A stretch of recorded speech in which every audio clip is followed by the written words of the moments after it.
My principal tried to get me fired, so I got her fired from the district. I was in my mid-20s, fresh out of grad school and ready to start my teaching career. I got a job at a Title I elementary school near my home teaching art, and I was super excited that I could walk to work. However, I was so far into La La Land that I didn't notice any of the warning signs. Warning sign number 1. It was a week before school started and I had called and emailed the school office staff and my principal to ask about getting my keys and badge so I can start seeing what I needed to do to get ready for the school year. No response and no answer from either, so I called the district office and asked when and where I could pick up my keys and badge. 2 days before school starts I get an email from my admin that I should have been more patient and not have contacted the main office about my keys and badge. I finally got everything and was able to get into my room and was horrified with how much I had to get done. Apparently they had used my room as storage, so it was loaded with tables and desks stacked on top on each other, 8 filing cabinets, and well over 100 chairs stacked all around the room. I managed to clean out the space with help from my awesome custodian. Shout out to all custodians who are the secret backbones and helping teachers get ready for the school year. Hurdle number 1 finished. Warning sign number 2. It's now the day of classes starting, and I haven't been informed of what the schedules are, as in, which days I see certain classes, and when. So I email my principal, again, asking what the schedule looks like and if there is a digital document that I can print out. I get an email back a few minutes later telling me to stop pressuring and bullying her. I replied, sorry if I was making her feel that way, but it would be nice to know what classes I had and when. This leads to warning sign number 3. It's 8:10 a.m., not 10 minutes after school started, and I finally get my schedule,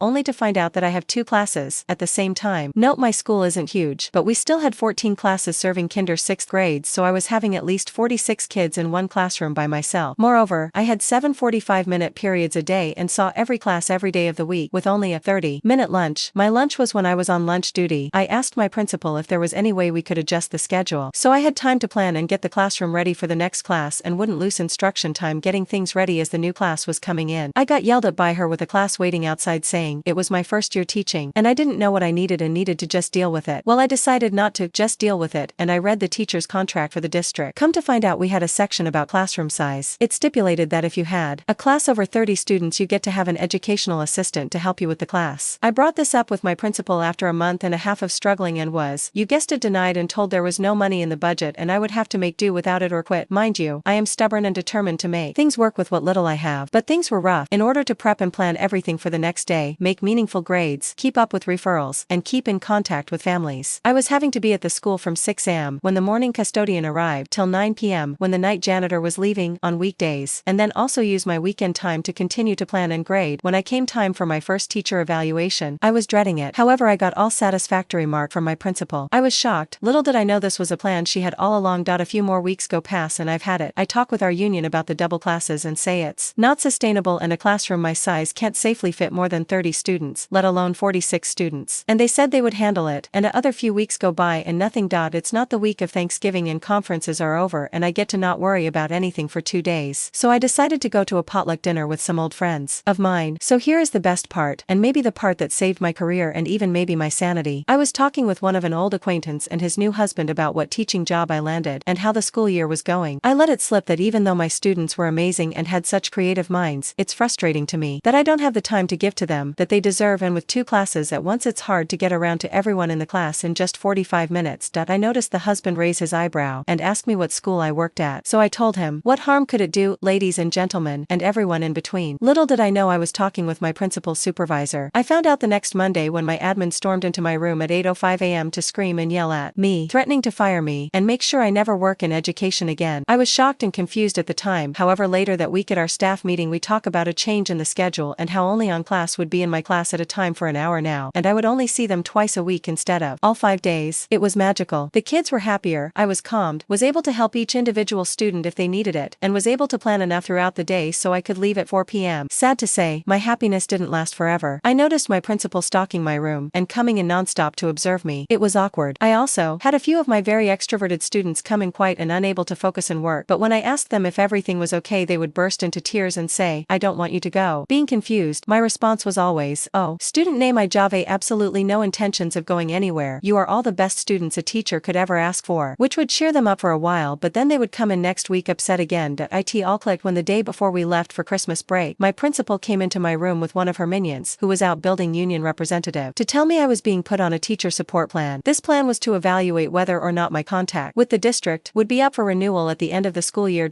I was shocked, and my union rep just snickered and walked away giggling with our admin. I felt sick and abused unable to feel any emotion. It wasn't until I got home and read when this plan detailed was I seeing red. I had hit my breaking point. This is when I started to formulate a plan of revenge. Some things to note: our principal liked to come into school whenever they felt like. She would be there anywhere from 7:45 a.m., our actual contract hours, to as late as 9:30 a.m. She once showed up at noon without telling anyone. I also knew that she had kept renewing a certain after-school care contractor that wasn't free to families, but they got money from district to offer it for free. I also knew that this person running an after-school care was dating and living with our principal. So during winter break my acquaintance and his husband called and asked if they free to get drinks over the holidays. I love a good cocktail, and I needed some hard liquor. When we met up I wanted to talk about anything other than school stuff. I just wanted to keep my mind off of school drama. But the new husband brought up if things were better after he had talked about the double classes. That was when I found out that he was her boss. I asked, "What do you mean you talked to my principal? How do you know her?" New husband: "Oh, you didn't know? I'm the supervising administrator for that cohort of schools." My jaw dropped, and I started to hyperventilate. The husband was startled and asked what was wrong. So I told him